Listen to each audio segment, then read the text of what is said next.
Halo, kenalin nama aku Aufah. Di kesempatan kali ini aku mau cerita tentang kejadian di sekitar aku. Kalau menurutku masih banyak orang yang mengalami, istilahnya mungkin gak kasar ya, tapi beberapa orang nyebutnya kecacatan dalam berpikir, atau bahasa Inggrisnya itu adalah logical fallacy, kesalahan dalam berpikir. Kayak berpikir itu, kok ada orang bisa salah berpikir kan? Nggak serumit itu kan buat berpikir ya. Tapi itu ada teknik-tekniknya, ada rumus-rumusnya, ada variabelnya. Kalau kayak gini itu disebut cacat gitu loh. Tapi sebenarnya aku sendiri meyakini bahwa itu ya juga salah gitu loh. Ada beberapa hal nah salah, dan itu sering terjadi di sekitar kita. Sebenarnya sesat berpikir itu nggak selamanya buruk. Maksudku, beberapa logical fallacy itu juga dipakai untuk misalnya untuk bikin jokes atau untuk ngelawak biar nggak terlalu serius, ya sah-sah aja. Tapi ketika kecacatan berpikir ini digunakan untuk menganalisa sesuatu yang penting misalnya, atau mempertimbangkan sesuatu yang berdampak terhadap hidup kita atau hidup orang lain, nah disitulah kesalahannya. Sehingga perlu juga edukasi tentang kecacatan berpikir tadi.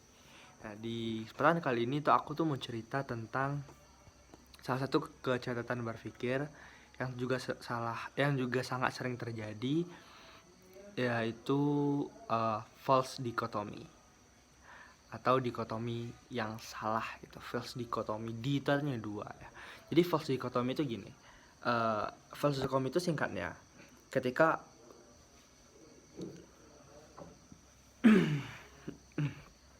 false dichotomy itu adalah kesalahan berpikir ketika seseorang menganggap bahwa dia hanya ada punya dua pilihan, yang mana kalau nggak pilihan yang pertama maka pasti pilihan kedua, dan kalau nggak pilihan kedua maka pasti pilihan pertama. Nah itu sering banget terjadi, padahal nggak harus kayak gitu gitu loh. Nah dan itu sering terjadi. Misalnya gini ya, ketika aku misalnya bilang gini, aku suka nih makanan dari Jawa misalnya. Aku suka nih makanan Jawa. Terus ada yang nyeletuk bilang, oh berarti makanan yang nggak dari Jawa kamu nggak suka ya?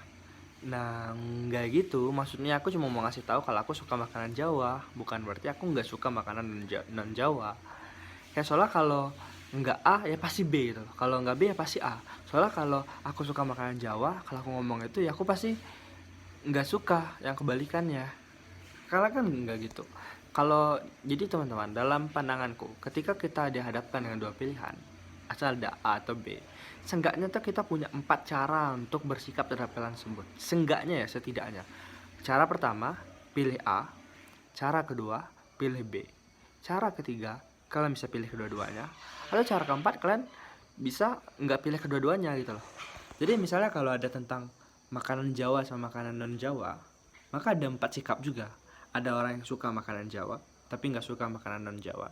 Ada orang yang suka makanan non Jawa tapi nggak suka makanan Jawa. Ada yang suka kedua-duanya, dia suka makanan Jawa, dia suka juga makanan non Jawa. Ada yang malah nggak suka kedua-duanya. Jadi dalam dua pilihan itu seenggaknya ada 4 dan bisa lebih gitu loh. Tapi seolah-olah kalau orang bilang A, kamu pasti B. Kalau pasti kamu benci B. Kalau kamu bilang B, kamu pasti benci A gitu. Itu sama kayak gini. Ada orang, dulu aku ada temanku ya, sempat nanya ke aku, kamu di daerahmu itu, jadi aku nggak nyalain dia ya, maksudku ya sah-sah aja kalau ada orang pikir gitu. Tapi aku mau nge-point out bagaimana kesalahan dalam pernyataan dia tadi. Jadi ada orang yang pernah nanya ke aku, di daerahmu itu Muhammadiyah atau NU katanya. Aku bilang nggak kedua-duanya. Nah dia nggak terima, dia seolah-olah di Indonesia ini cuma pilihan ada Muhammadiyah sama NU gitu loh. Ya emang kalian sholatnya gimana, pakai kunut atau enggak katanya. Nggak pakai kunut misalnya, nggak pakai kunut, pakai kunut misalnya. Oh berarti kalian NU. Nah, enggak, kita enggak NU gitu loh. Oh kalian nggak NU, berarti kalian Muhammadiyah? Enggak, aku juga nggak Muhammadiyah. Oh berarti kalian NU. Soalnya kalau nggak A ya pasti B, kalau nggak B pasti A. Padahal kan nggak sih, pilihan kan banyak. Nah itu yang sering kelihat, dan kesalahannya lah ketika itu dibahas ke masa-masa lain. Misalnya ketika nih ada kasus kemarin tuh ada kasus heboh-heboh di salah satu tempat tentang pelecehan seksual. Terus tiba-tiba misalnya pihak kampus mengumumkan gini, pihak kampus menangkap pelaku pertama dari kasus pelecehan seksual. Tiba-tiba ada netizen yang bilang, kasus pelaku yang kedua kenapa? Kenapa si kampus nggak menangkap pelaku kedua? Iya. Jadi ketika di kampus nggak bilang dia nggak nangkap pelaku kedua, maka jangan langsung ditafsirkan bahwa kampus nggak berusaha nangkap yang kedua gitu. Kebetulan aja sekarang lagi ketangkap yang pertama. Ini seolah-olah kayak ada dikotomi gitu loh, kayak seolah hitam putih, harus hitam atau putih. Kan nggak segitu banget. Karena dalam kehidupan ini nggak semudah hitam putih itu.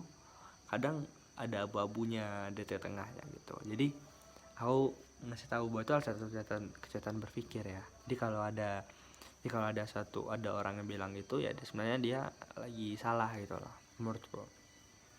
Dan teman-teman juga, jadi kalau ada orang lagi ngomong tentang A, jangan langsung justifikasi bahwa dia tuh nggak suka kebalikannya. Dia cuma lagi ngasih tahu aja dia suka A gitu, suka sesuatu. Jangan langsung ditafsirkan, jangan mentafsirkan isi hati orang lain, tapi tafsirkan apa yang dibilangnya. Kalau dia bilang aku suka apel, bukan berarti aku nggak suka yang non apel. Ya aku suka apel aja, aku mau bilang aku suka apel gitu loh. Ya yang non apel bisa suka bisa enggak, dan itu nggak cukup informasinya untuk membuat kesimpulan apakah dia suka yang non apel atau enggak, apakah dia benci non apel atau enggak. Nah itu kesalahan dikotomi berpikir. Oke, jadi mulai sekarang bisa dipahami itu, dan ya dalam ketika kita bersikap suatu hal, kita jangan bereaksi berlebihan ketika ada orang menunjukkan sesuatu, terutama kita langsung bilang bahwa dia itu enggak kebalikannya gitu loh. Ya semoga ini bisa untuk menjelaskan false dichotomy tadi. Oke, thank you. Jangan lupa like, comment, and subscribe.